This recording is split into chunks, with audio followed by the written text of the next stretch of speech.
I want to welcome Valerie van Heest, who is our presenter today. She is a co-founder and director of Michigan Shipwreck Research Association in Holland, whose mission is to research, discover, and interpret Lake Michigan shipwrecks. A partner in the museum exhibit design firm, Lafferty, Van Heest and Associates. She's responsible for numerous maritime history exhibits in the Midwest. Van Heest is the author of 7 books, including a recent anniversary edition of Lost on the Lady Elgin. And in this course, she will discuss the 1860 sinking in Lake Michigan of the steamship Lady Elgin, the deadliest disaster on the open waters of the Great Lakes.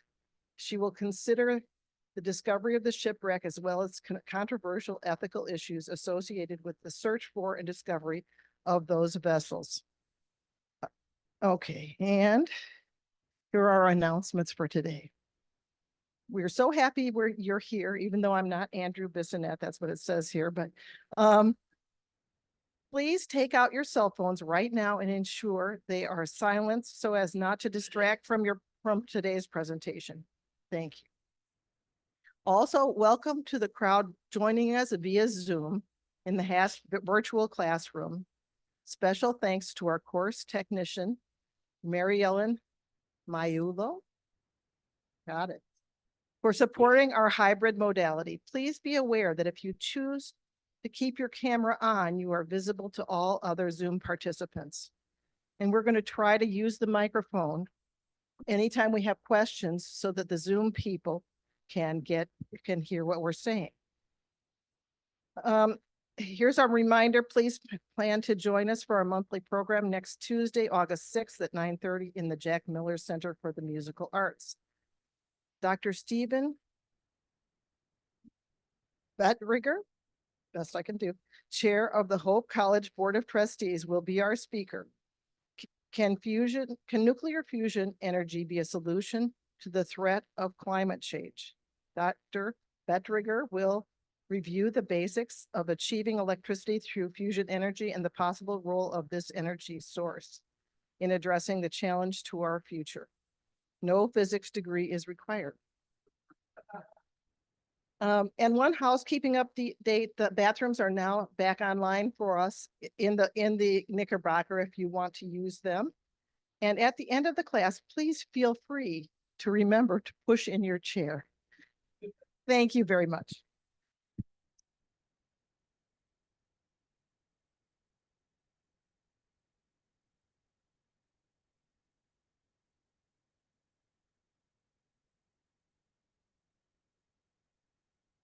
Now you can hear me even better. Lots of familiar faces. Those of you who have seen me present before, maybe at the Holland Museum or the Pump House Museum, or we do an annual event, Michigan Shipwreck Research Association at the Knickerbocker. So there's a variety of places that I've spoken. I've also been publicly speaking about the tragic Lady Elgin shipwreck for about 30 years now. Hopefully this is the first time for you. I think it's worthy of 30 years of public discussion. There are so many superlatives associated with this shipwreck. It was the worst disaster in the Great Lakes with the loss of 300 lives. It's the most scattered shipwreck. Most shipwrecks land in in a certain area. This is scattered over miles. And it was the only shipwreck in the Great Lakes fought for legally over 10 years, the longest court battle. So lots of superlatives. And my involvement started when I first dived on this shipwreck, 1992. So I was 3 years old then. And then I testified in court about it. And then I wrote a book about it, came out in 2012 on the 150th anniversary. And this September is going to mark the 164th anniversary. So the book has been out for a while. However, as you'll see, this program is what generated a new special edition. The first edition had sold out. So with that, let's talk about ethical dilemmas. Now, I was thinking about this on my way over. What ethical dilemmas could there be about a shipwreck? And of course, the most famous shipwreck came to mind, the Titanic. So when I think of an ethical dilemma there, I think of the story of, the iceberg, and everybody knew the ship was going down, and the captain called for women and children to the lifeboats. And one man made it into the lifeboat because he dressed as a woman. And of course, his life was forever colored by, breaking the rules. Should he have done that? So I suppose that was an ethical dilemma. And what might any of us do if our life was in jeopardy? So think about that. But let me start with Wikipedia's definition of ethical dilemma. An ethical dilemma, also called a moral dilemma, is a situation in which two or more conflicting moral imperatives, none of which overrides the other, confront a person. And a closely related definition characterizes an ethical dilemma as a situation in which every choice is wrong. So this is something that I've been able to think about and use in my life ever since I realized. It took me a while to realize the ethical dilemmas surrounding this ship. And so my connection with the ship and its ethical dilemmas began in 1992 when I first saw this musket that would have been destined for the Civil War if the Lady Elgin hadn't sunk. Now, to talk about this and that musket and the Lady Elgin, I'm going to go back to the antebellum era, the 1850s, leading up to what we now know was the Civil War.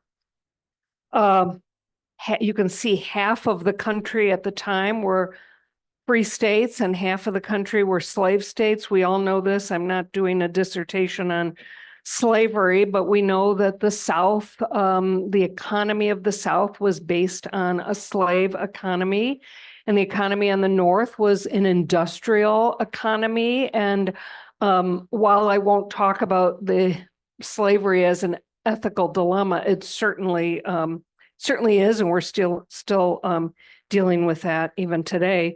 Some of the developments in that era: Isaac Singer invented the first commercially successful sewing machine. It just sort of puts us back in time. Percussion rifling was just coming into being, where it didn't require a single ignited flint to cast off one bullet. It could be more rapid. So that was certainly a development that would change the way battles would be fought. And at that time, sailing ships still dominated commercial transportation. But in the 1850s, the steamships were coming into being. The first steamship ran on Lake Erie starting in 1818. And so that technology was developed over the next couple of decades. And by the 1850s, we were seeing technological marvels, these steamships that were also, as you'll see, lovely palatial kind of floating hotels. Now, at that time, transportation still relied on the water. But the railroads were coming into being in the 1850s, and the Transcontinental Railroad was in construction at the time to link the two ends of our new country. And as you'll remember, the gold rush of 1849, not remember, but you'll know about from history. We all know about the gold rush, and that created a new growing economy in the United States. There was so much gold being newly minted then that Congress in 1850 authorized the minting of the $20 double eagle, which would surpass the base currency at the time, which was the $10 eagle. So the 1850s were a great time of prosperity, but slavery certainly divided the country.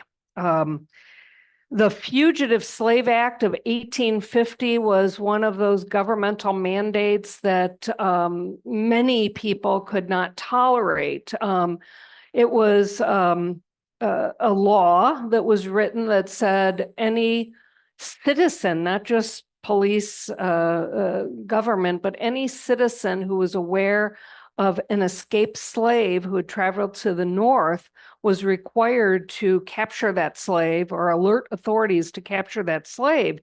And that created great uproar in the north, especially where we were free states at the time. Now, there was one incident involving this gentleman, maybe you can't tell from the picture, but an African-American former slave, Joshua Glover. He had escaped the South. He had traveled to Wisconsin in the North, and he was captured because he was an escaped slave. He was free for about 3 years.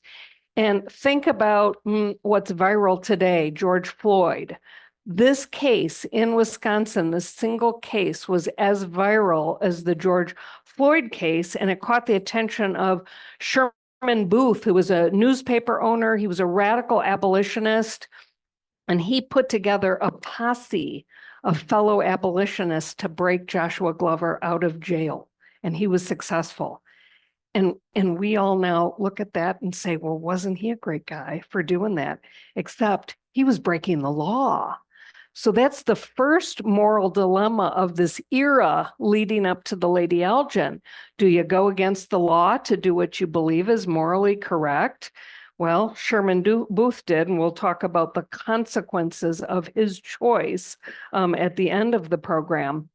I won't call the election of 1860 a moral dilemma for the purposes of this program.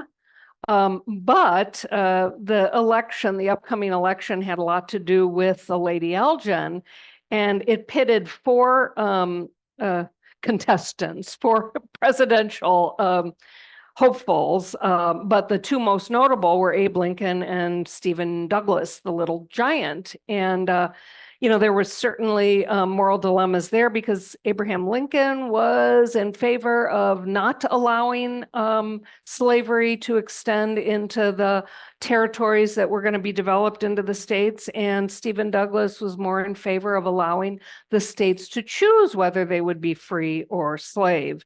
And so this was a really contentious election. Can you think of any other contentious elections? And it was the same time of year that all this was going on in the summer of 1860, that there was an upcoming presidential election.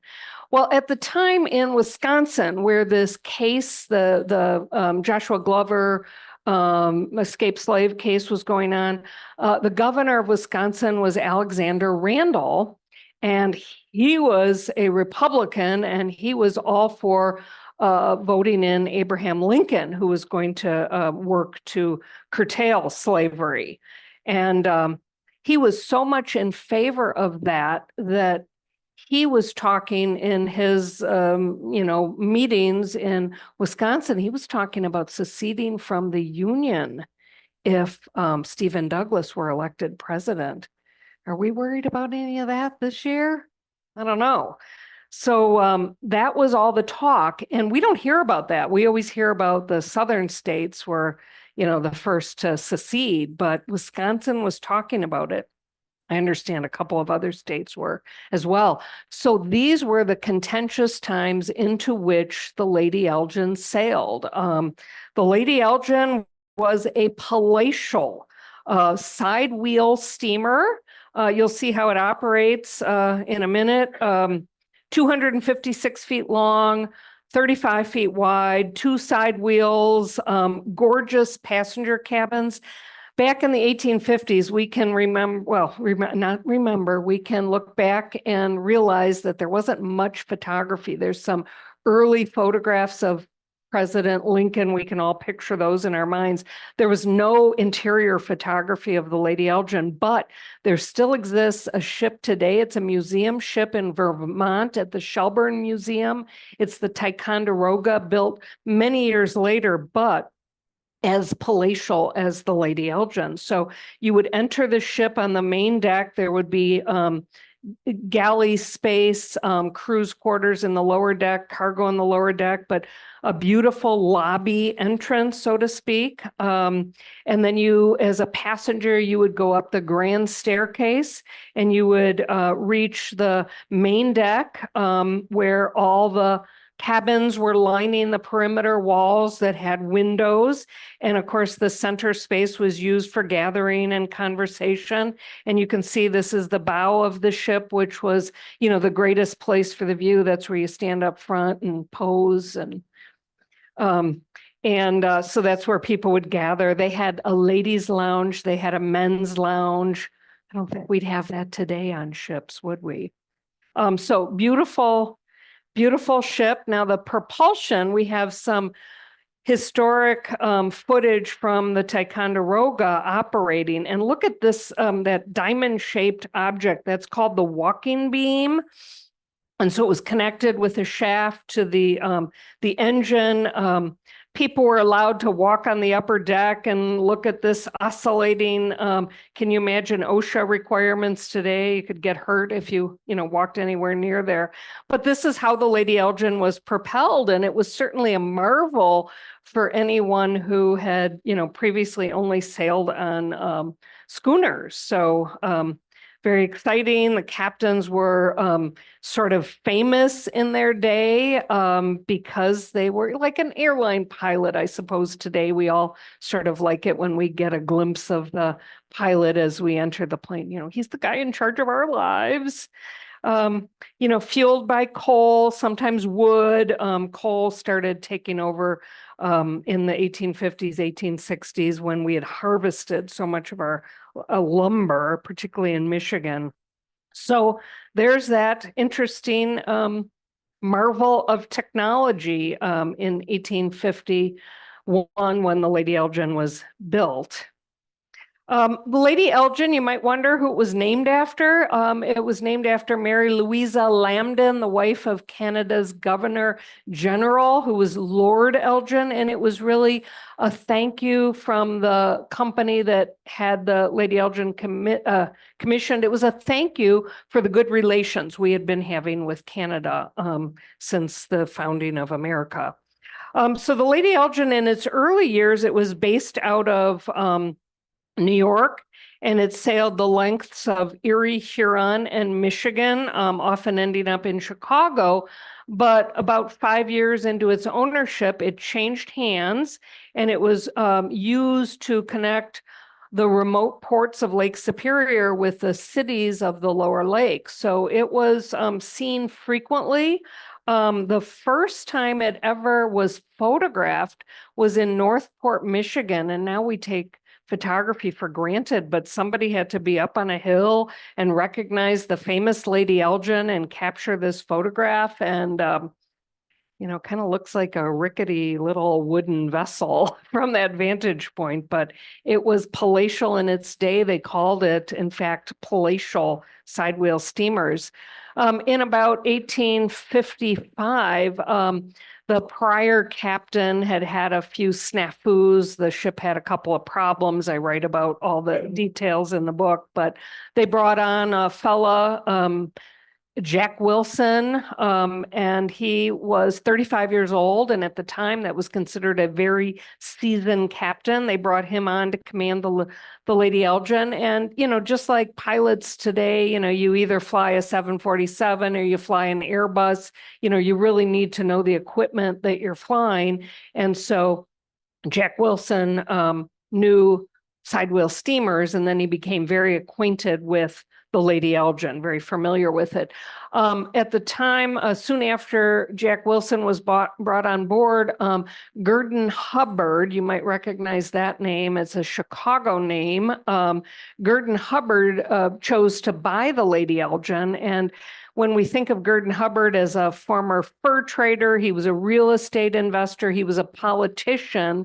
So for him to buy the Lady Elgin was just really another method of making money. He wasn't going to operate the ship, but he was going to own the ship and pay a crew and pay a captain. And he chose to keep Jack Wilson on. Jack had become very familiar with the operation of the Lady Elgin, and had 5 successful years sailing it until that fateful voyage.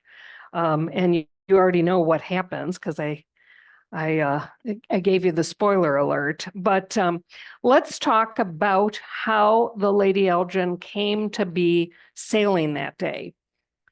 Lady Elgin, as I said, famous ship, often traveled Lake Superior to Chicago and all the ports in between. And so in 1860, in September, I should say in the spring of 1860, the election campaigning was already underway, just as our campaign is underway now.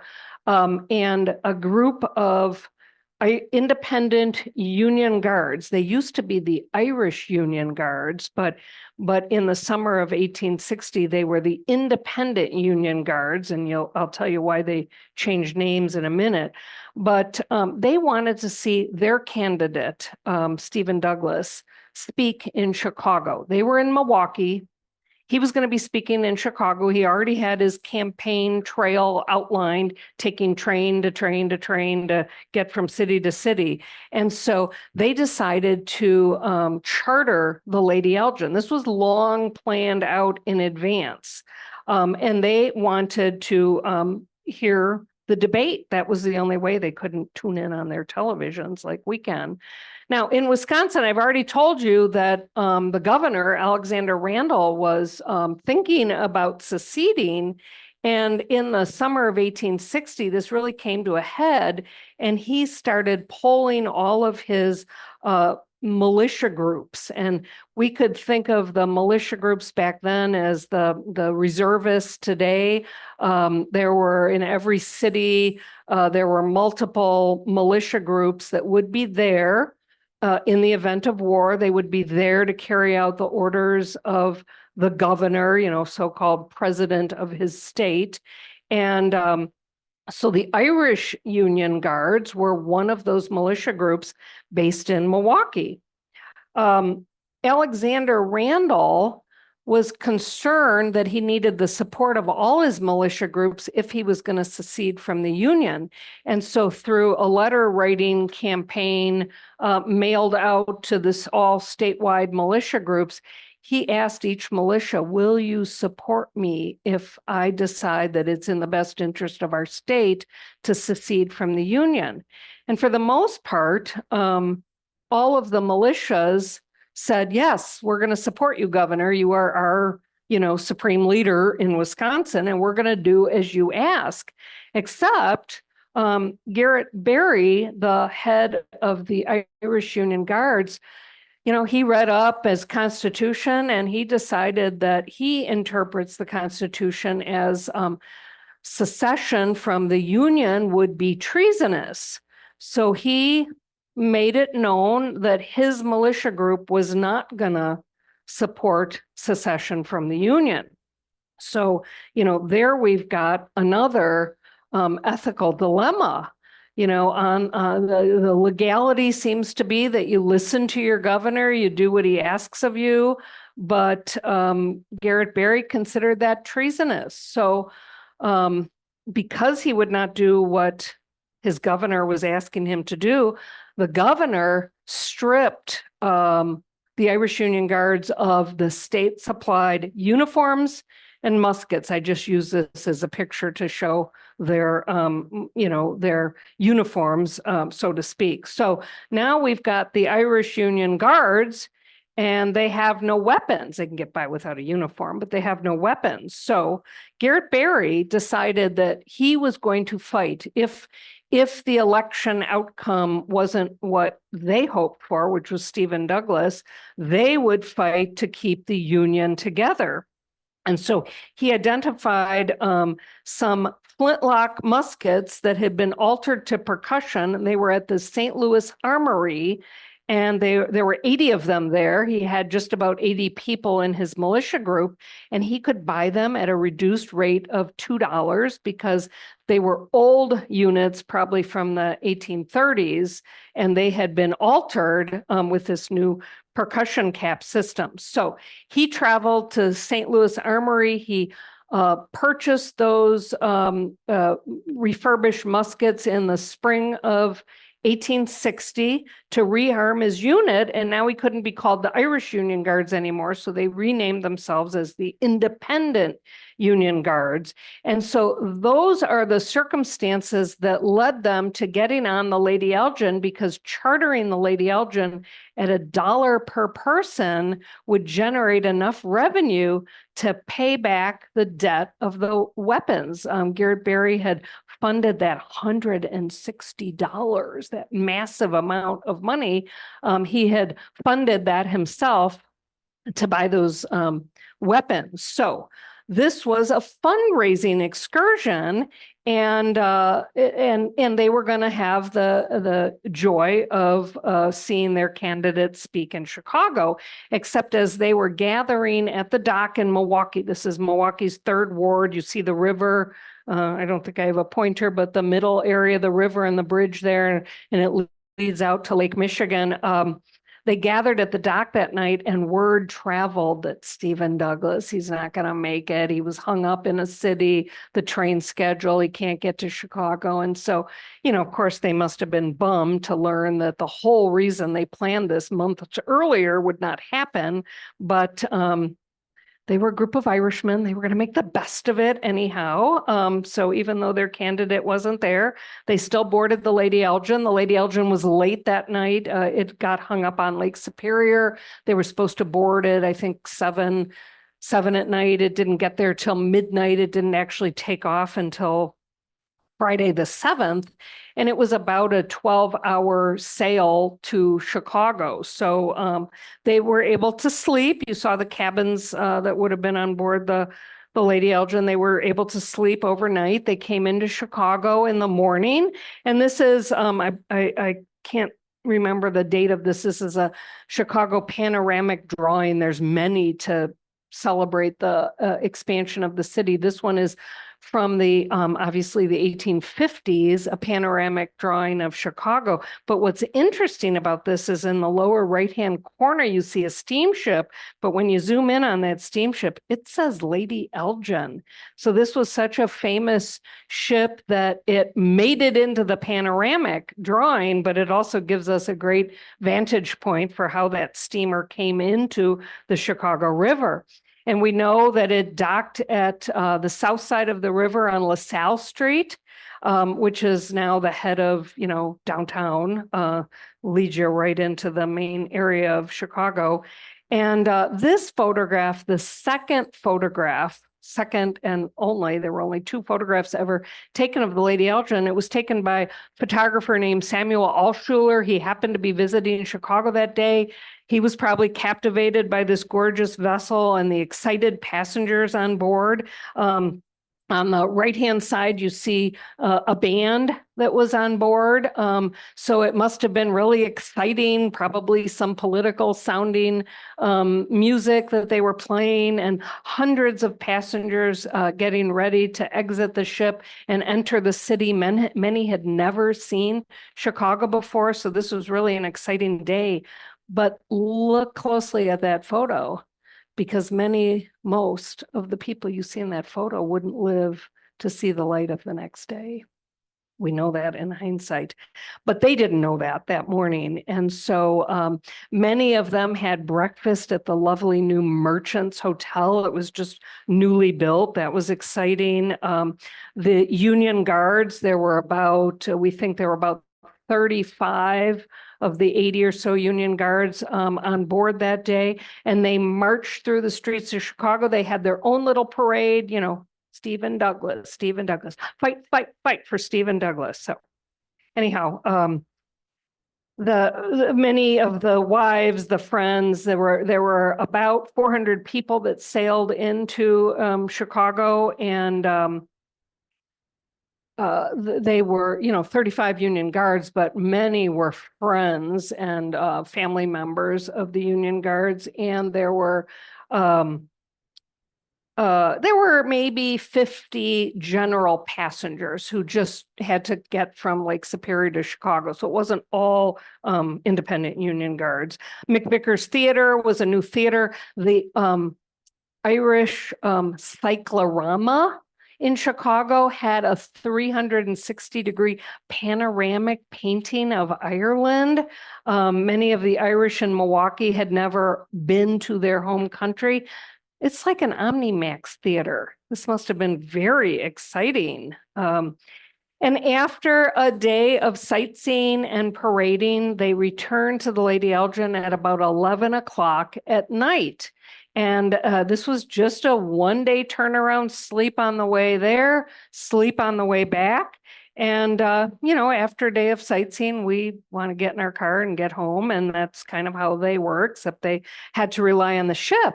But at 11 o'clock that night, Captain Wilson checked the barometer, got some reports, and knew that there was a storm coming in. And that storm just ruined my program. That is a bad storm that it's still, I don't know why that just, I didn't touch anything. So look, it says PowerPoint not responding just before the storm. Wow. Okay, somebody's checking something here. It says it's not responding. Boy. So we hope we can get to the stormy part. This would be very unfortunate if we couldn't. We've got help on the way. I didn't touch anything and it just, well, we're going down there somewhere. We talked about this before. That's where I was. Okay. That's the slide I want. Okay. Yeah. Okay. That's the storm before the storm. You never like the blue swirly thing. Blue swirly thing is bad. Are we still coming from here? Yep. Were you there at the MSRA event when Craig Rich had a update happen? 20 minutes. He had to tap dance for 20 minutes. And the audience was not happy. I don't tap dance.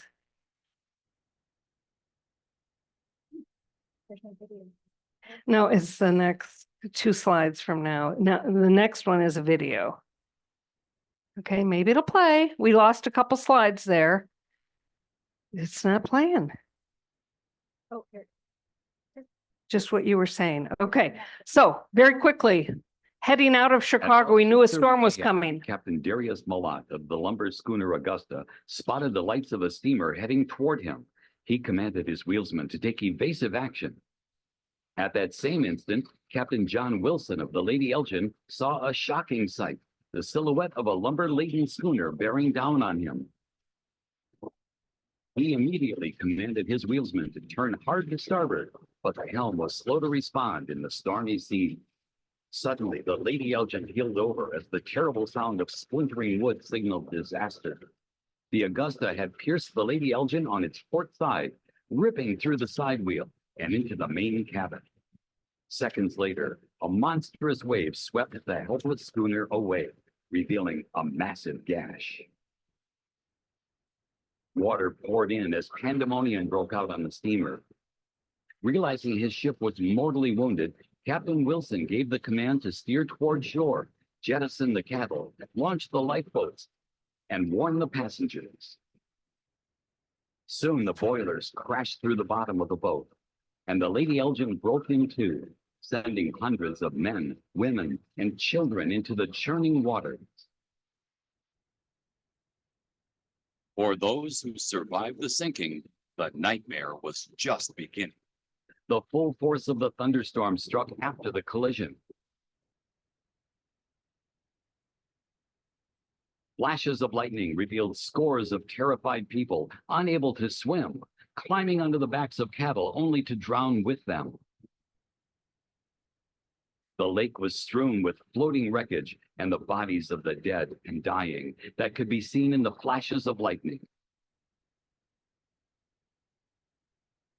The sounds of prayers and curses were heard on all sides. As they struggled to survive the storm, the bow section of the Lady Elgin drifted south with the waves until its trailing anchor chain caught upon a boulder, holding it fast at that spot until the last remnant of the Queen of the Lakes finally sank to the bottom. So I think that told the story a little bit better than I could. So September 8th, the morning after the storm, the lake was still raging. There was flotsam all over the lake. This is the North Shore of Chicago. So if any of you know the layout or look on your phones, Evanston is the suburb directly north of Chicago, and all the way from Evanston almost to the Wisconsin border, there was just debris from a ship and the bodies of the dead and dying coming to shore. There was a divinity student, Edward Spencer, who was recognized in this etching, lower left-hand corner. He heard about this accident. He rode his horse to where a lot of people were coming to shore, and he jumped in the water to search for survivors, and he pulled 17 people to shore. So he was heralded as a hero. But so many people didn't make it. Of the 400 people that were on board that night, about 300 were lost. And among the lost was Captain Jack Wilson. He had managed to rally and get a bunch of people on board a piece of the ship that broke off. It was kind of a little life raft, but as soon as they got near shore where the breakers, there's steep bluffs over on that side of the lake, and the raft overturned and everybody went into the water. He got his head hit with some debris and was lost. And Garrett Berry, the head of the Independent Union Guards, he lost his life as well. And another man I haven't talked about, but I do want to mention him, Herbert Ingram. He was the only European on board. Everybody was American. He was the owner of the London Illustrated Times, one of the first publications to include not photographs. They couldn't do photographs in a newspaper, but they turned photographs into etchings that could be printed in a newspaper. So his paper was one of the first to have illustrations, and he was in the United States, traveling with his 15-year-old son. They both perished, and he was probably the wealthiest passenger. So he got some attention after his loss. Well, the aftermath of this appalling calamity, that's how many of the newspapers noted this. The aftermath was, really tremendous, life-changing. A lot of things happened. That photograph that Samuel Altshuler took, well, it was turned into a woodcut and it was made into a commemorative poster. It was sold. Imagine people buying this and framing it and hanging it in their homes. Seems kind of strange, but that's what was done back then. A new songwriter, Henry Work, decided to write a tune about this. And he was just sort of a fledgling songwriter, but he became very, very famous. He's now in the Songwriters Hall of Fame, and Lady Elgin really caught a lot of attention. Think about another shipwreck with a famous song. Edmund Fitzgerald, that made him famous, Gordon Lightfoot. Herbert Ingram, the man he was from Boston, Lincolnshire, England, and they very soon thereafter the accident erected a statue. For those who know England, this was the Stump. It's called it's an area called the Stump in Boston, Lincolnshire. And so there is a memorial there to Herbert Ingram. And the survivors, the 100 or so survivors, they gathered once a year, year after year. I think this was taken, 1890. So they always gathered to, relive this and to celebrate their loss and mourn, or celebrate their surviving and mourn the loss of the others. The Evanston, which is the suburb just north of Chicago, they did not have a life-saving station. And they thought that if they did have a life-saving station, maybe they could have helped. You know, we only had the one lone fella, Edward Spencer, saving people. So very soon after the accident, a life-saving station was erected at Evanston. And Edward Spencer, the hero, he was commemorated at Northwestern University. There's a mural, and you can see him helping a survivor to shore. And there's also a bronze plaque at the Patton Gymnasium that celebrates Edward Spencer. He had planned to be a pastor, and he was so overcome with illness after this event that he really could not finish school. He ended up being a farmer, and his brother went on to be a pastor, and his brother wrote a religious tract called "Did I Do My Best?" Because Edward Spencer that night, you know, he was just exhausted after 17 people. And he said, "But did I do my best?" And so that's just kind of something interesting we can take away from this. Well, in terms of government and, you know, rules of the road, so to speak, on water, this prompted writing some regulations. So what happens when two ships meet each other and they're on a collision course? So there was a whole set of regulations now written to try to avoid accidents like the Lady Elgin. But in the wake of this accident, September 1860, I think we all know what happened in the spring of 1861. And so the country became preoccupied with what became a disastrous war of immense proportions. And so the Lady Elgin and the loss of 300 people sort of fell to the back pages of interest. And it remained on the back pages until 132 years later, when commercial salver from Chicago, Harry Zeik, announced his discovery of the Lady Elgin. And isn't this a respectful way to announce your discovery? And there he is with a chandelier from the Lady Elgin on his head. I suppose I'd be nicer if I didn't show that picture. Here's the discovery, how it was announced in the media in 1989. The Lady Elgin till 1989, 129 years later. The very first piece that we found. I don't know if I can tune it up, So it's actually the sound. steamboat Lady Elgin. Harry Zeik, a well-known Chicago salver, found the sidewheel steamer off the North Shore in an undisclosed location. His proof? Artifacts from the Lady Elgin, like the ship's whistle. It was the voice of the ship. It was the last thing that was heard that night as the vessel was sinking. And there are more artifacts. An 1843 Springfield rifle, a sword, a china plate and knife, a chandelier, and the ship's seal.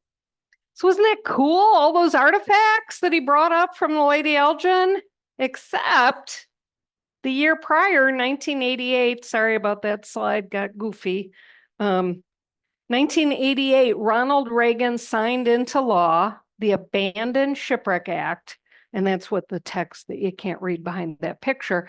But essentially that new law in 1988 made it illegal to remove anything from a ship that was considered abandoned or embedded in the lake bottom.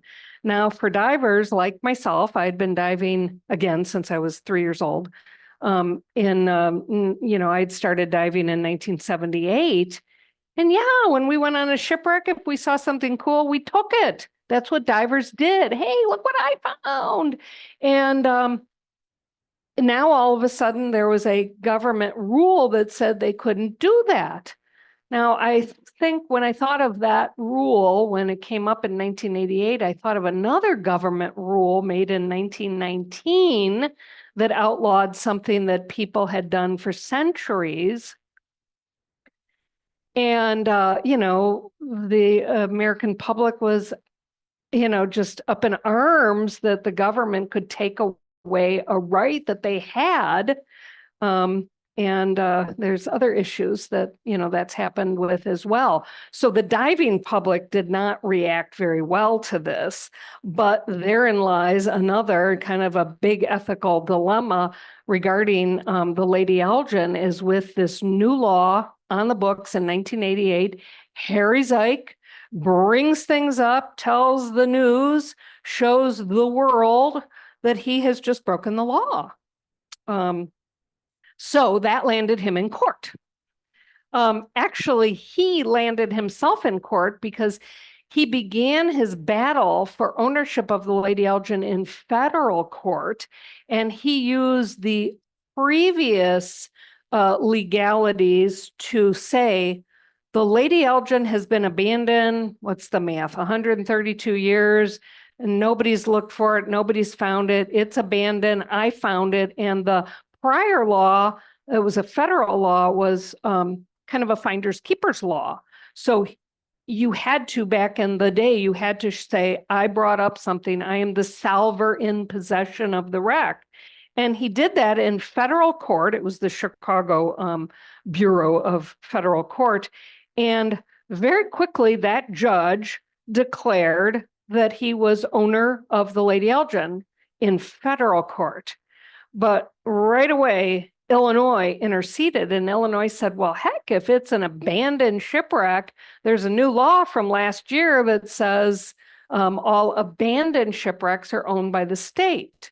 So all of a sudden now, state of Illinois took Harry Zike to court to say, we own that wreck. Well, Harry Zike and his lawyer, Paul Keller, who happened to be a diver, they had a really good strategy, and they changed their tune. No, it's not. It's not an abandoned shipwreck.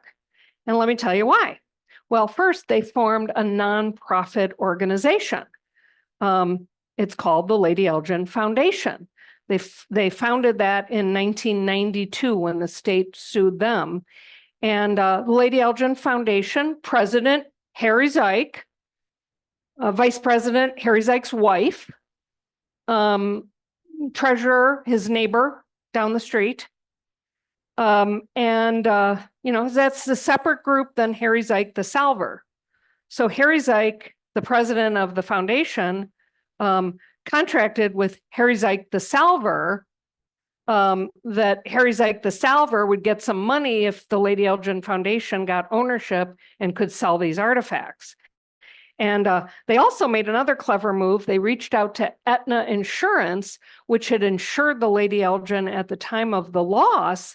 And interestingly, the Aetna Insurance Company went back into their records. They had records from 1860, and they found some documents right after the sinking that said they decided not to abandon the ship. Now, it was sort of technical legal jargon, but in fact, Aetna did find this language. And so that language became the hallmark of their case, saying the insurance company, which always takes ownership of something after they pay off claims, which they did on the Lady Elgin. So they said Aetna never abandoned it, so it's not abandoned ship. So in fact, the federal courts were right in granting me ownership. Well, they had a deal. I have all the paperwork from this deal. Aetna would get 20% of the value of the artifacts. Harry Zike, as the salver, would get 50% of the value of the artifacts, and the Lady Elgin Foundation, of which Harry was president, would get 30% of the value of any artifacts. How are they going to get value out of these artifacts? Well, selling them, I suppose, or, we talked about a museum exhibit. But this was his strategy. So now he's in Illinois court, and it's Harry against the state of Illinois. And that battle began in 1992. And Illinois was fighting for ownership of a wreck that they had not seen. Harry Zike didn't provide video. He didn't provide photographs. He just said, here's the artifacts that I found. So the Illinois State Historic Preservation Agency contacted the Underwater Archaeological Society of Chicago. That's a big mouthful, which was an organization affiliated with the Chicago Maritime Museum. It was an affiliation that I ran at the time. So that's my involvement here. But the state contacted us and said, we don't even know what we're fighting for. Can you get out there and tell us what's on the bottom? Harry Zeik hadn't provided any location, but I was the one who had some contacts, and I made some phone calls, and I indeed got a set of coordinates, because while what we now know is there was a mysterious pair of boilers laying out in boilers that operated a ship, laying off Highland Park, a northern suburb of Chicago. A lot of people knew about these boilers, and nobody knew where these boilers were from, but somebody had started calling it Lady Elgin boilers. So I got the coordinates for just boilers, hoping that the rest of the shipwreck was down there. And so our team went out to this set of coordinates about 3 miles offshore, not deep water, 50 feet. We didn't really know what to expect. We brought cameras, video equipment. You see me with a slate board there. We're going to document for the state whatever we see down there. And here's what we saw. This is footage from 1992, September 8th. It was the anniversary of the Lady Elgin sinking when we went out there. And there we are photographing. This is not high-def footage like we would shoot today. 1992 was the year the zebra mussels infiltrated the Great Lakes, so the visibility was much improved. You know, we could see 20, 30 feet underwater, which was incredible back then. We were used to not being able to see 10 feet in front of us, but giant boilers, taller than I am tall, 2 of them laying on their sides, looking like they had tumbled out of the Lady Elgin. And certainly what we knew about the collision and the collision occurring right in the center of the Lady Elgin where the machinery was located. It seemed likely that these were the Lady Elgin boilers, probably what Harry Zeik, some of what Harry Zeik had found. And of course, he was up in arms that the state was out there with our help diving the shipwreck. So with his anger, we certainly knew that we had been diving on what he had discovered. Other people had also found it, but what he found was something else we learned about. That was our first dive. I was in the architectural profession in Chicago, and so it was sort of second nature for me to do this drawing, much like archaeologists, document ships. And our team came back the very next day, planning to document more, expand our search around the boilers, see if we could find any of the other things Harry Zeik claimed to have found. And when we got out to the site of the boilers that day, it was a foggy day, and we saw another boat in the distance. And this is actually the picture I took from 1992. And what are you diving on over there? I don't know, just drop anchor and you'll see. And so they were other divers. It was not Harry Zeik out there. And so we, second site about 1,000 feet north of the boilers. And what we found was this amazing debris field of things that, well, there was a giant wrench, engine gear, a set of stairs. This was all debris that we imagine, just sort of fell apart as the ship experienced that collision. A capstan is a mechanical device for raising, lowering anchors or heavy equipment. That's ballast, a lot of ballast. Never really figured out what that tall object is there. It looks like a lot of ballast laying around, a spittoon. Those were all over the ship because that was the proper way to get rid of your tobacco slop. Hand trucks that would have been used in the lower deck to load luggage.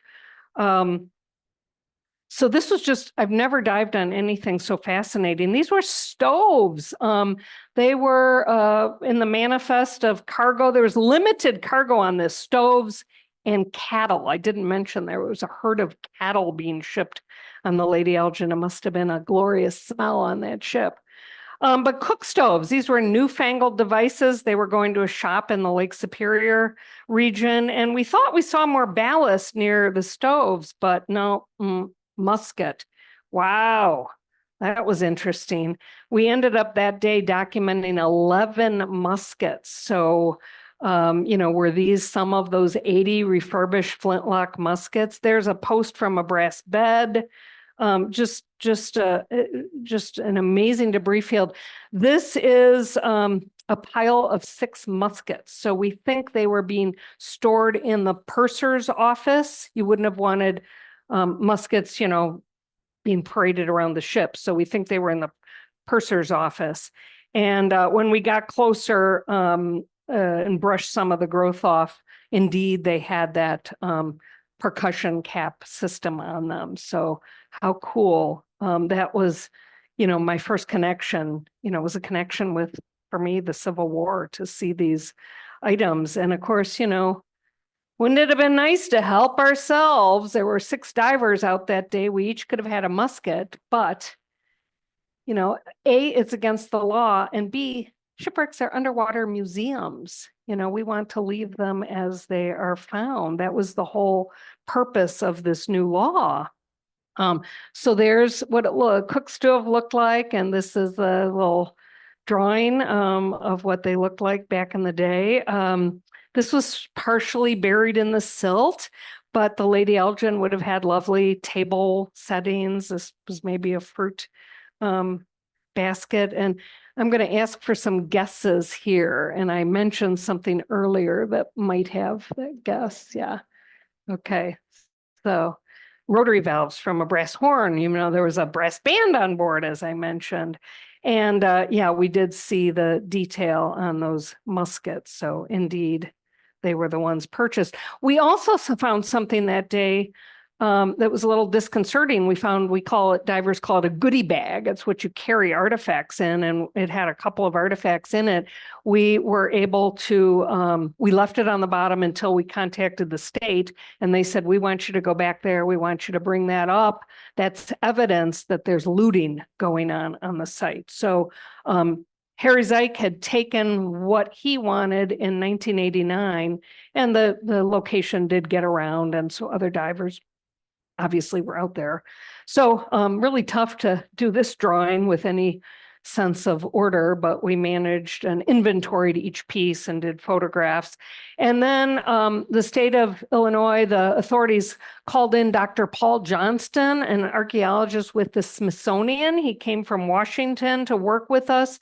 He brought on board a side scan sonar operator because we still hadn't found any ship's hull, anything other machinery other than the boiler.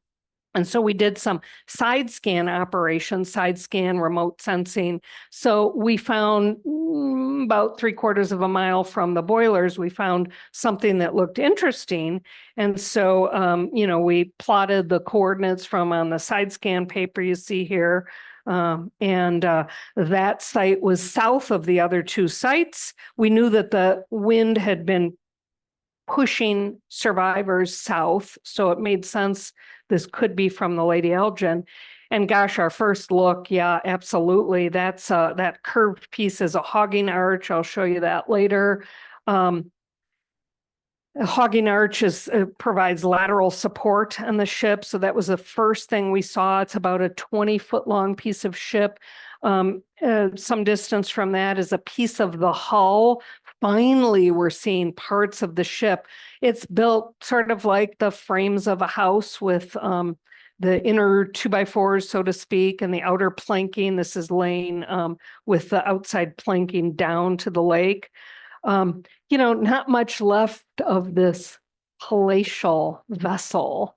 You see some anchor chain there, so we're pretty sure at this point that we're near the bow. That's where the anchors would have been kept. So our team is drawing, documenting, measuring, photographing. We only had so much time. It was mid-September. You see off in the distance the giant woodstock anchor. The two photographs of the Lady Elgin showed a woodstock anchor, and it also showed a collapsible stock. I'm wearing a collapsible stock anchor on my necklace here. So both the woodstock and the collapsible stock, this is the Lady Elgin, no doubt. The chain goes through a house pipe, protecting the wood structure, a metal house pipe. Just really fascinating to see this, the way it settled, so many years earlier. There is a giant iron windlass. A windlass is sort of like a spool. So that's the device around which the anchor chain was spooled. It's about 12 feet long. Harry Zike would have a tough time raising that. We followed the anchor chain out about 100 feet, and we found it wrapped around a giant boulder, which matched the news accounts at the time of the ship looking like it was anchored in one spot. That boulder was about the size of a panel truck, so really big boulder. So that's what we saw. I did another drawing of the wreck site. It's like the pieces of a jigsaw puzzle laying on the lake bottom.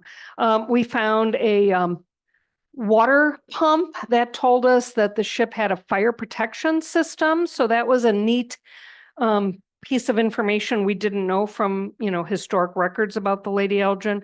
There's a gorgeous picture of the windlass. You can see the good visibility we had. This sort of became the hallmark photo of the Lady Elgin. There's not much left. So this image has become how we talk about the Lady Elgin as a shipwreck. There's a piece of the hogging arch, and look how we can match it to the Lady Elgin. It's a longitudinal strengthening support.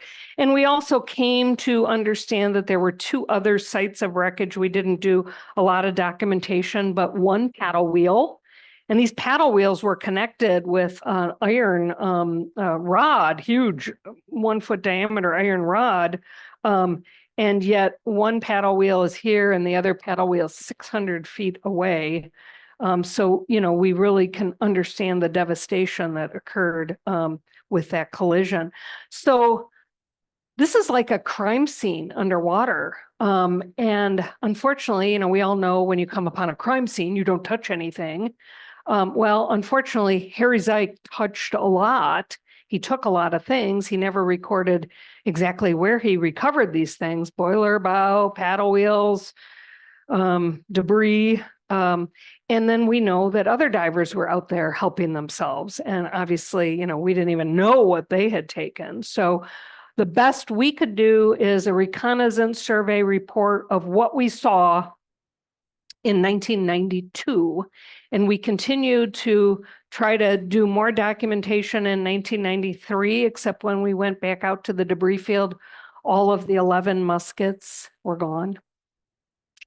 So somebody over the, early spring. Now in court, this trial is completely convoluted. I've written about it in the book, but in court, we see it's an interrogatory here, and Harry Zike was asked to provide a list of the items that he had recovered. If you see a B or a D, it means boiler or debris. Did he really remember where he got it? And he was required to bring most of his artifacts to a conference room table and lay them out. And of course, we can see that he did no conservation. Conservation, when you take something out of the water, wood or metal, it starts to deteriorate. So you really need to professionally conserve these things. We'll look at a closer picture. Lots of dishes. They're pretty good. They hold up. Porcelain holds up. A lot of, nice dishes, a lot of chandelier, wall sconce parts, some silver plate serving platters on the left, a bell that would have been a bell to signal help. And then there were two muskets, one that was not conserved and one that some friend of Zike's conserved. So that's all we ever got to see from Zike's collection. He did report that he had found a safe. And he made this report in court on a day where I was there to testify. It was a closed courtroom. Nobody else, no reporters were allowed. it happened to be the day that I was testifying. I testified maybe 3 days. I was testifying about what I saw on the bottom and was it embedded. And Harry Zeig said he found a safe, and he opened the safe and he found 2 18-karat gold pocket watches. And he also found $330 worth of coins, about 72 individual coins. Doesn't seem like a lot, $313, but today a $20 double eagle goes for about $3,000 to $5,000 depending on condition. And so we do have a list of all the dates, all the denominations, the mints, but we've never seen those coins in person. But I think now we know why Harry Zeig was in court. And we also know that it was never reported in the newspapers because Zeig didn't want to tell anybody that he'd found gold because there'd be even more of divers rushed out there to find a little trinket. But if they knew there was gold out there, I knew there was gold out there. I let my friends know, my organization know, but it never was picked up by the media. Nobody ever interviewed me.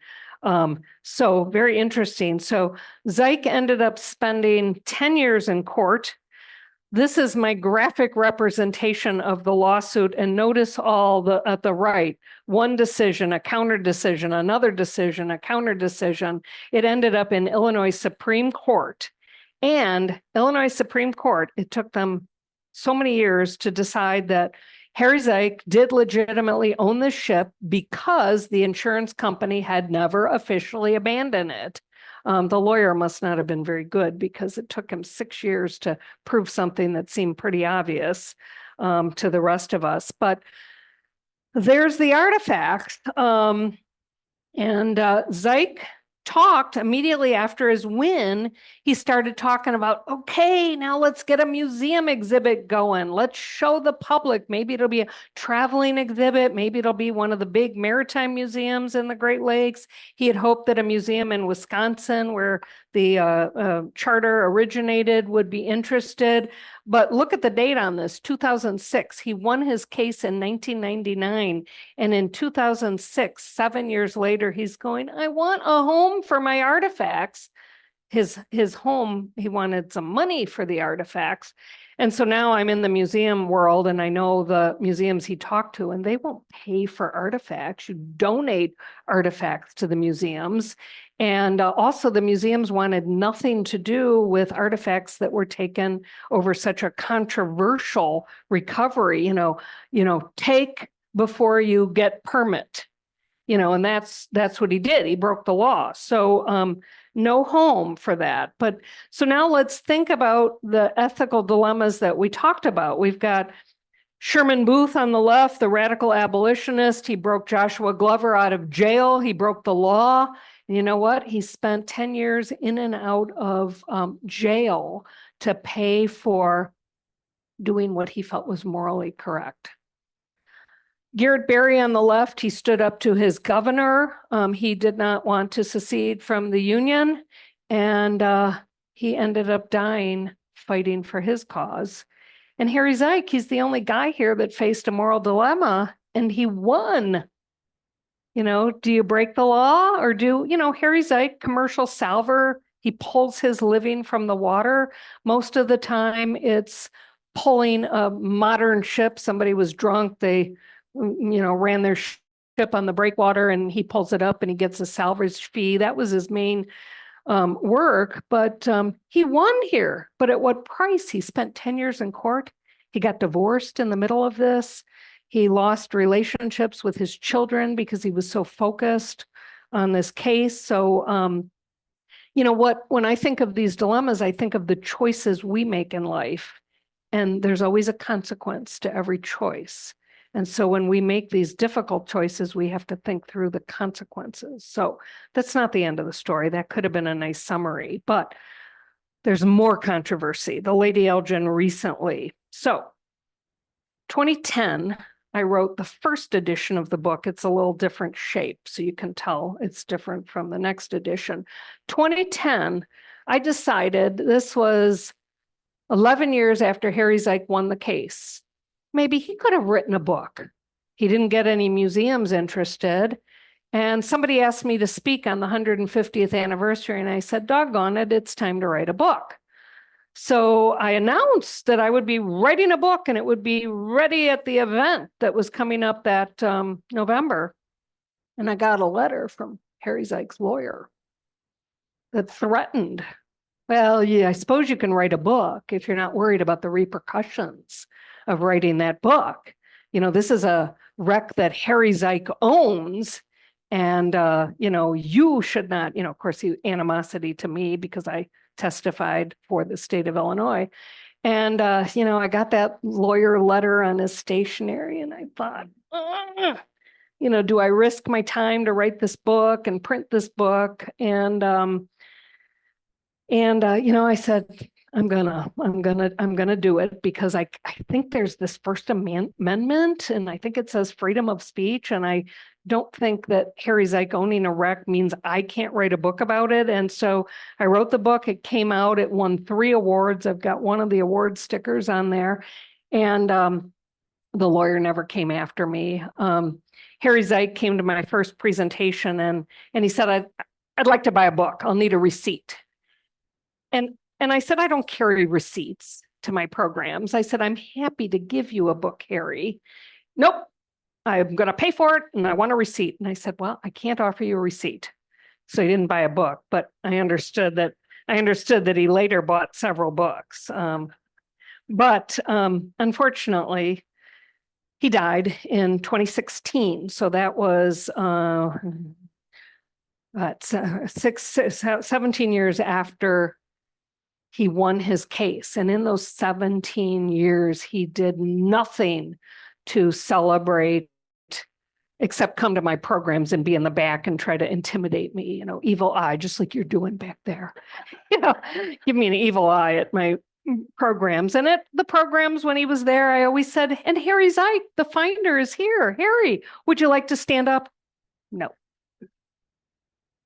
You can tell I had a good relationship with Harry. Well, so after he died in 2016, I was not happy to hear that he passed away. He was only 68. I'm not too far from that number now. So I certainly don't want to be gone at 68. So that was unfortunate. But very quickly, the Lady Elgin Foundation, which was still an official group all those years after that, because they paid $10 a year to keep the name of the foundation legitimate. But now there's no Harry Zeik listed as president. There's a friend of his, Daryl Mershak, and another friend, Peter Keeler, and Paul Keller. Where have we heard that name? It's the lawyer. He's now on the board of directors of this Lady Elgin Foundation, which you can't Google and get a website. They're not active. So what happened to the artifacts? Well, I know people who know Harry, and Harry kept them in his basement. And so when he died, they were in his basement, and his family came and, oh, yep, there's Harry's artifacts, what he spent 10 years of his life fighting for, collecting dust on the basement floor. But why did Harry still have those? Well, this all gets very complicated, but remember, Harry Zeik the Salver had the agreement with Harry Zeik, the president of the nonprofit, that he would get 50% of the value of the artifacts when they're sold, but they never sold. So Harry never got rid of the artifacts. So the family has them. But what we now understand is that the gold was never sold either. It was in a safety deposit box, and the lawyer had a key to that box. And the lawyer got to the box before the family could get to the box. So the lawyer has all the gold, and the family has all the artifacts. And now there's a dilemma between the family and the lawyer, because Harry's supposed to have 50% of the value. So recently I took all the denominations and figured out that if you sold these coins on the open market, the coins are worth about 100,000 today. So Harry Zeik's family should get at least 50% of that, or 50,000. But these are smart people. They don't want to go to court over $50,000. Look at what Harry Zeik spent 10 years of his life going to court over. Was that worth it? Ethical dilemma. But Chicago Maritime Museum, the organization that the Underwater Archaeological Society, our dive group, started with, is still there. They've moved to a new location. They're in Bridgeport. They're on the river. I've done quite a bit of design for them. This is the entryway into the museum. And 2 years ago, they asked me to develop an exhibit about the Lady Elgin. Well, who better to develop that exhibit? And how amazing for me to be the diver, the person who testified in court, the person who wrote the book, and now the exhibit designer. I mean, is that full circle? And it's also the first museum I ever designed an exhibit for 35 years ago. So very much full circle. We approached the family and we said, you know, Harry did nothing. He always wanted the artifacts in a museum. May we have them to put in this exhibit? And the family said, love to, except the lawyer's threatening us. We don't want to go to court. So then, really weird circumstance, I get a call from a diver who knows another diver, and I talked to a diver in Illinois. I'm not going to say the diver's name, about 78 years old now.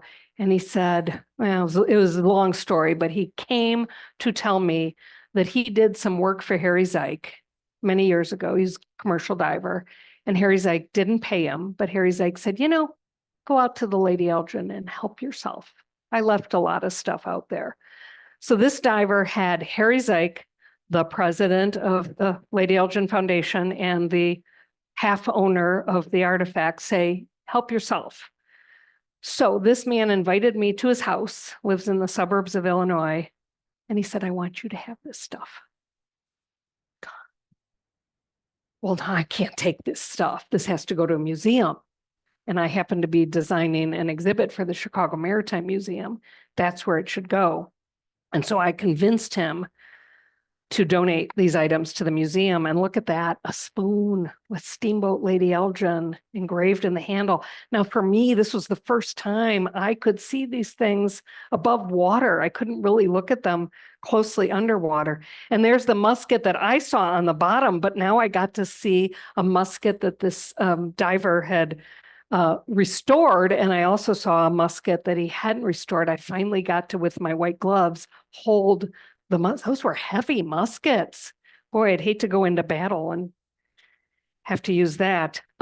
Swords, boy, I learned about these swords. The swords were purchased by the individual militiamen, but you could choose the eagle head or the pommel head. You could sort of choose your design. They were not really for stabbing. They were more ceremonial swords to give the illusion of power and grandeur. Ooh, nobody had ever talked about this. This is called a pepper ball gun, a very common revolver, 6-shot revolver that would have probably been owned by a citizen at the time. A shoe, that's the human element here. You know, we know how many people lost their lives. This stymied us. Hate to say it, but our diver guy had these in his basement with brackets holding them up as shelves, and he was using them as bookshelves. And it took us just a little bit to figure it out. This is about 7.5 feet long. Paddle blades from the wheels. He had 2 of them, and my husband's an engineer. And so we were able to take the exact dimensions of the paddle blade and figure out how the wheel of the Lady Elgin was constructed. So now we have some fun objects that I want you, we have a exhibit in the museum where we guess the objects. So what's that? It's about this big. Apple peeler, good. Some people have that in their kitchens today. What's that? It's about that big. No ashtray. No, remember they're spitting. That's it.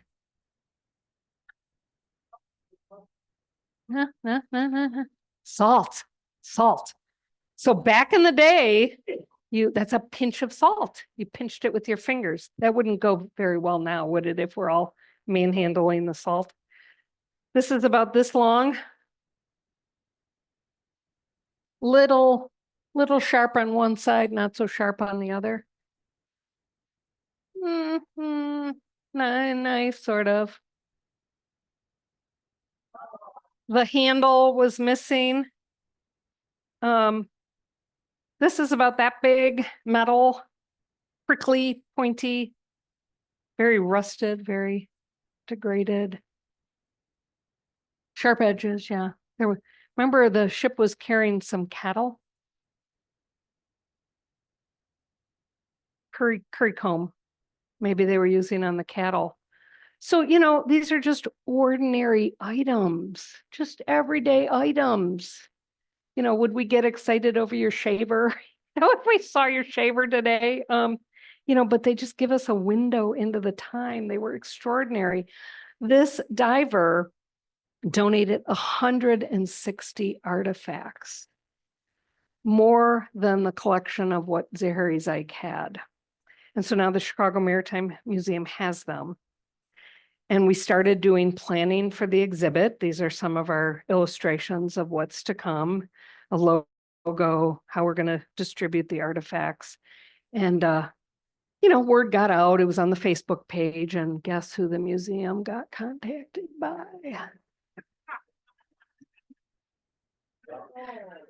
Paul Keller, the attorney, 78 years old, been retired for multiple years, sending the museum threatening letters. Those are our artifacts. We don't care who took them. There's no permission. We want you to give them back to us, and maybe then we'll loan you a couple. You're not real. You pay $10 a year. You don't have a museum. No museum wants your artifacts. You can't even get them from Harry's family. So is that the right thing? You know, is it the right thing for the museum to cave and give this guy the artifacts where nobody's going to see him because he's got a grudge? I'm not being neutral, am I? So we did the exhibit and we did the little mystery artifacts there, you see, except we bought those artifacts off eBay. We say in the exhibit, these are not the artifacts. They're like the ones on the Lady Elgin. The Lady Elgin artifacts are in the back room at the museum, but the museum's afraid that the lawyer's going to sue them. And I talk to the museum and I say, no, you know, he threatened me over a book. He never sued me over the book. The reason I wrote this new edition, there's one reason, well, sell books, but there are pictures of almost every one of these artifacts. If this attorney is successful in taking these artifacts away, the public, you know, however many 3 people read this book, the public is going to see these artifacts. And history is not lost. It's not going to be lost. So I don't know if, you know, all these books are sold, but the Library of Congress has 2 copies. And so these artifacts are forever. That book, that edition was my labor of love to say, Mr. Lawyer, you cannot hide from the public history. History is something for all of us. So the story is in the museum. We hope that the museum board will vote to put out these artifacts. It's a beautiful exhibit. It tells the story. There's one other artifact I want to close with. This is not an artifact in Harry Zeig's collection. This is not an artifact in the diver's collection that was donated. This is an artifact that a diver, another diver, called me and said, Valerie, I've got an artifact I want you to have. It's a pocket watch. It's 18 karat gold. He cleaned it up. We looked on the back of the pocket watch. So turn that over and it had information. It's the John Bennett Company in Chesapeake, London, 18 karat gold face pocket watch. It has a fob, and that fob, we look closely, it's a wax. That fob is a wax seal fob. It's what you'd use to stamp the letter. And so we look at the fob and what are those letters? I-E, what is that? I don't know, but it's a reverse fob. You stamp it in and then you see. So we have to flip that to see, kind of old English script, H-I, initials H-I. Good memory. Herbert Ingram. It's Herbert Ingram's watch. The most famous man on board that ship. And his statue still stands today in Boston, Lincolnshire, England. And I did my DNA 3 years ago. I was saying this to somebody before the program. I thought I was Swedish and Austrian. I'm that person in the kilt. Thought I was Swedish and Austrian. Turns out I'm Austrian and English. There's this whole father, not father situation going on here. So my biological grandfather is from a town that's about a half hour away from Boston, Lincolnshire, England. I'm planning to go there. I'm planning to see the Herbert Ingram statue. And I'm planning to take the watch with me and donate it to the museum there. But that's an ethical dilemma. Because the guy who took it was not the state, and he was not Harry Zeik, and he didn't have Harry Zeik's permission. It's a stolen artifact. Should it be returned to the lawyer, Paul Keller?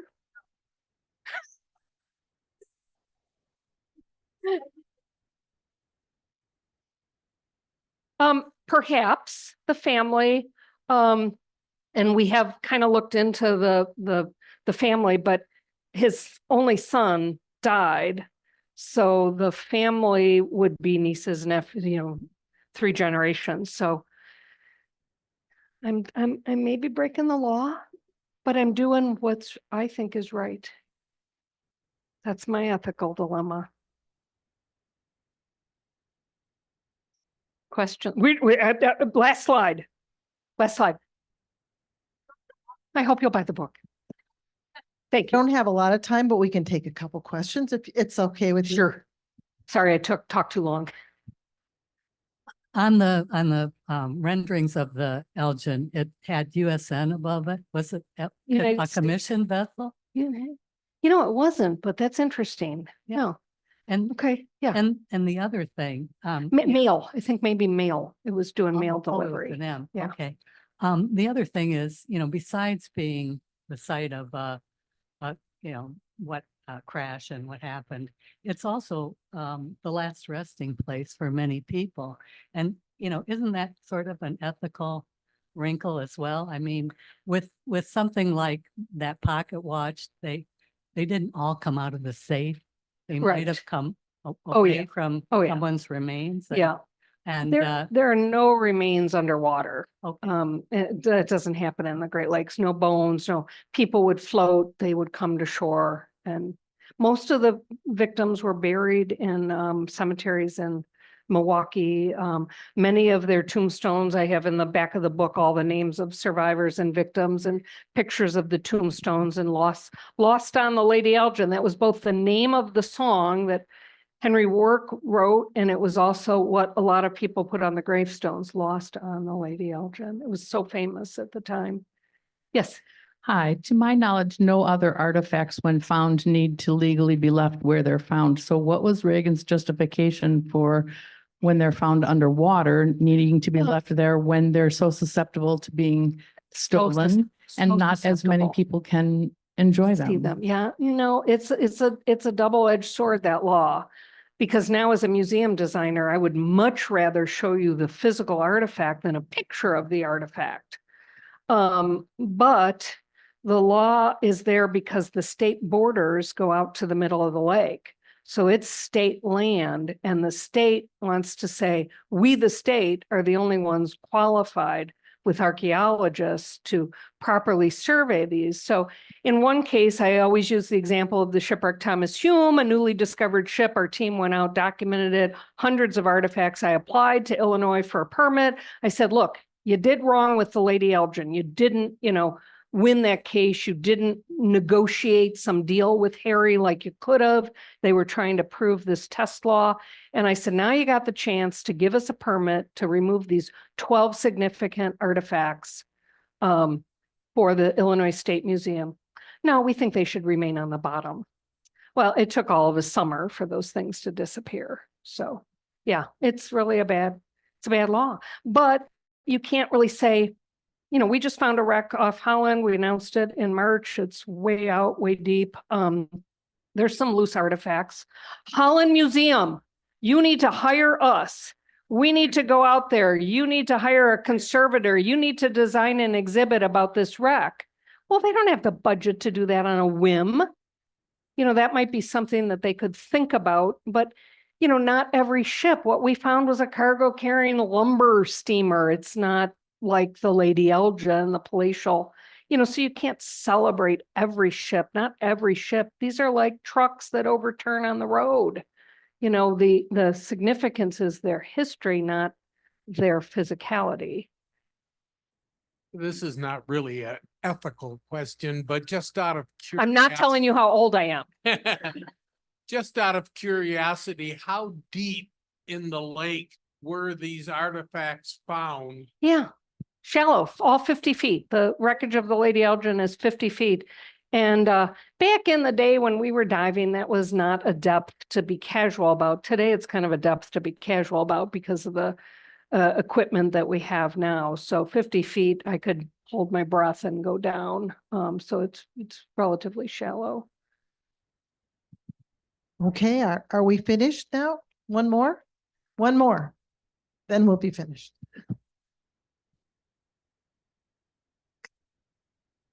Back in the mid-90s, we visited a well-known salvage guys museum in Key West. Yeah. Al he- Fisher. Yeah, and he had all this Spanish coins and all the other kind of stuff. Did he retain possession of all that? Do you He know? did a big court battle. That was, you know, one of the bigger ocean-based court battles. Lady Elgin was the biggest Great Lakes-based battle.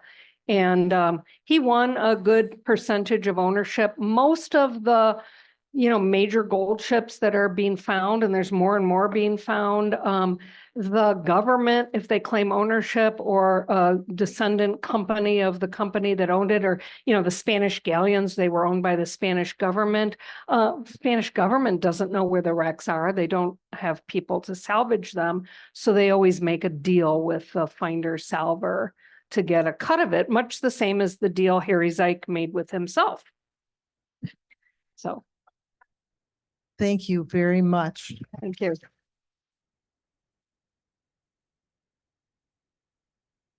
If anybody's interested in books, Reader's World, or I have a couple here, but I hope you'll read more about this. Shipwreck, the Regina.